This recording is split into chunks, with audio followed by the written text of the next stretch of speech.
Good morning, शुभ सकाळ. This is me Disha. Vlog with दिशामध्ये तुमचं स्वागत आहे. सो आज होतं लीना मावशीचं बर्थडे.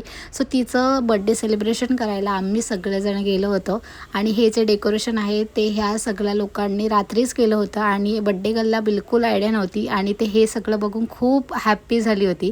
मग आम्ही तिचा बड्डे सेलिब्रेट केला छान आणि मी लगेच घरी आले कारण की मला पण संध्याकाळी बाहेर जायचं होतं. बऱ्याच दिवसानंतर आम्ही भेटणार होतो आणि फायनली आज सगळ्यांना टाईम भेटला होता. सो आम्ही गेलो होतो डिनरला आणि इथे गेलो होतो. तिथे माहोल तर मस्त होता, पण जो सिंगर आला होता त्याचं गाणं काय मला वाटलं नाही ओके. सो आम्ही इकडे त्याच्याकडे लक्ष न देता आम्ही आमचं सुरू केलं होतं आणि छान असं जेवून घेतलं.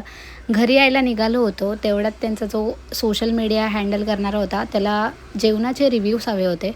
सो मी आणि रितूनी ते रिव्ह्यूज वगैरे दिले आणि नंतर आम्ही निघालो घरी यायला. पण आम्ही काय लगेच जाणार नव्हतो. सो आम्हाला खायचे होते आईस्क्रीम. पण ह्या लोकांनी माझ्या आईस्क्रीममध्ये टाकला होता मीठ मसाला आणि एवढं घाण लागत होतं ना ते, कारण की माझा फ्लेवर होता कोकोनट, त्यामध्ये यांनी टाकला होता मीठ मसाला. एवढा विचित्र लागत होता. कुणाला आवडत असेल मे बी हा, पण मला नव्हता आवडला. मग घरी यायला निघालो होतं तेवढं त्यांना दिसला होता बोर्ड आणि त्याच्यावर लिहिलं होतं आणि सबस्क्राईब टू व्लॉग विथ दिशा. आणि खरंच सांगते, तुम्ही अजिबात सबस्क्राईब करत नाही माझ्या चॅनलला. So please share and subscribe. आणि अजून एक इंस्टाग्रामला सुद्धा फॉलो करा. सो भेटूया नेक्स्ट ब्लॉगमध्ये. Till then bye.